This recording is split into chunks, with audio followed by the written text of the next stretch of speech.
Le pavillon d'or de Yukio Mishima nous raconte l'histoire d'un jeune bonze servant au pavillon d'or, un illustre temple bouddhiste japonais. Ce lieu l'émerveille par sa splendeur et l'image de puissance qu'il représente, mais il se sent si mal devant tant de grandeur qu'il fugue. Il décide finalement que ce lieu trop imposant qu'est le pavillon d'or doit disparaître.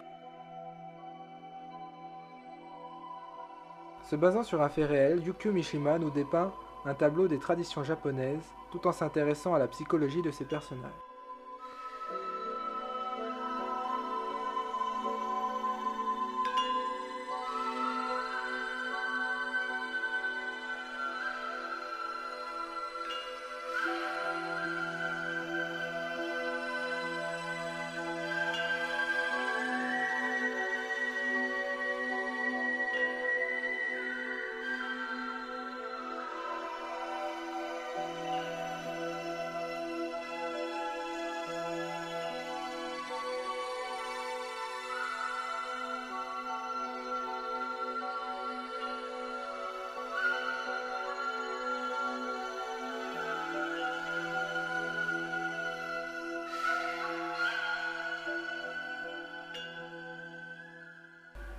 Disparu en 1991, l'écrivain Yasushi Inoue semble plus vivant que jamais. Cet auteur aborde avec une facilité déconcertante les thèmes de la tradition, du poids, de l'histoire et des brusques changements qu'a connus le XXe siècle au Japon.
Œuvre épistolaire du romancier japonais Inoue, le fusil de chasse est devenu un ouvrage de référence où le regard de trois femmes sur un homme nous est dévoilé. Une simple histoire de passion dans le paysage brûlant de la tragédie.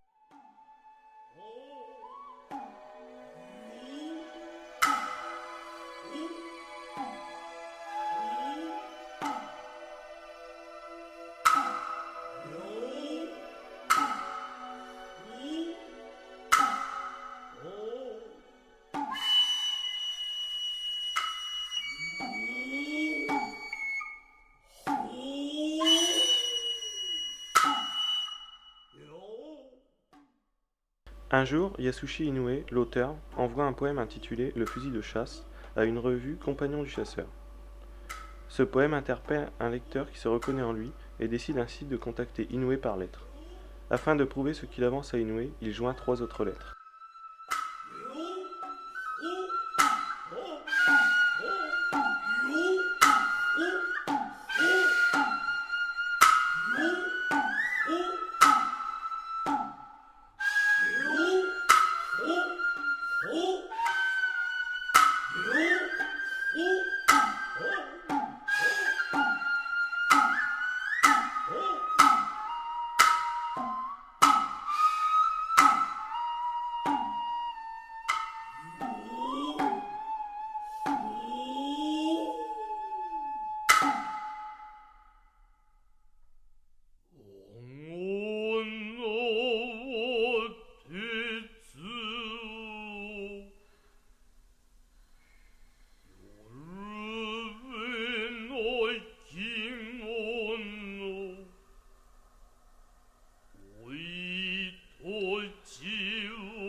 L'histoire de trois femmes au destin proche se succède et nous livre au travers de ces trois lettres l'incroyable vérité sur un homme dont elles ont croisé le chemin.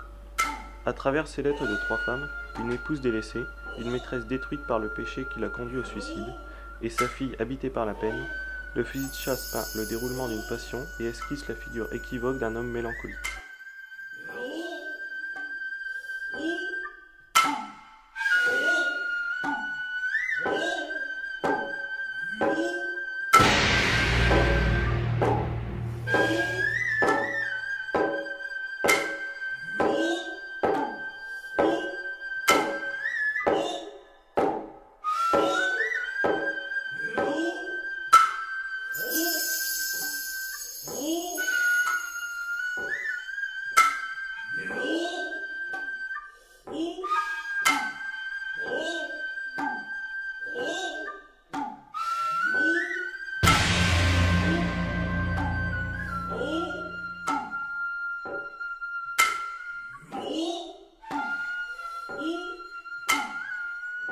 Le jeu subtil des points de vue nous confronte à une vérité finalement insaisissable, tant chaque regard, pourtant juste dans sa vision et sa pensée, s'oppose nettement aux autres.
L'annulaire de Yoko Ogawa est une histoire étrange qui se déroule dans un internat abandonné où l'on conserve toutes sortes de spécimens après les avoir naturalisés. On pourrait parler de taxidermistes du souvenir. Ils y stockent pour l'éternité les objets auxquels les clients tiennent. Bulbes de jacinthe, encriers, parures de cheveux, partitions de musique, champignons. Fascination morbide ou beauté du lait, la jeune fille tombe amoureuse du maître des lieux, un homme irréprochable et menaçant qui lui offre des chaussures parfaites et la dénude parfois le soir.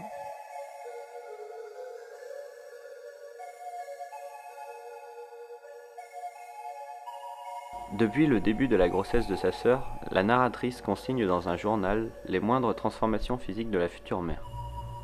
Et quand celle-ci, passée la période des nausées, retrouve un appétit vorace, elle s'empresse de lui préparer des marmelades de pamplemousse dont elle la régale et la gave avec plaisir. Peu à peu, la peau peut être toxique, et la chair des fruits viennent se mêler dans son esprit à l'effervescence mystérieuse de la matière en gestation.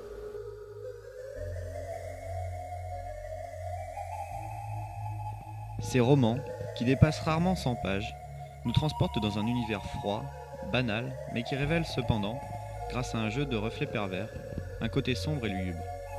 Au contraire de celle d'Inoue, les œuvres d'Ogawa se détachent de son milieu pour se concentrer sur les mystères de l'homme et de son environnement. Oser pénétrer le fragile univers de Yoko Ogawa, où l'on sent qu'au détour d'une page, tout risque de s'écrouler.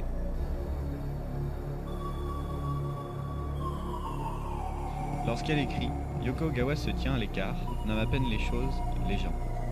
Et pourtant, de ces phrases, d'une simplicité cérémonieuse, monte une sourde angoisse, implacable, quotidienne, imperceptible. Comme si elle gagnait l'inconscient du lecteur, qui ne sait la saisir avant d'en être pris.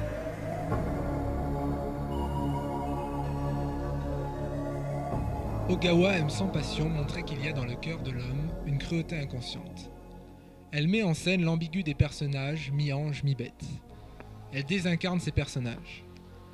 L'écriture, limpide, s'attache à désincarner aussi les objets, à leur donner une âme, capable de dominer les êtres humains.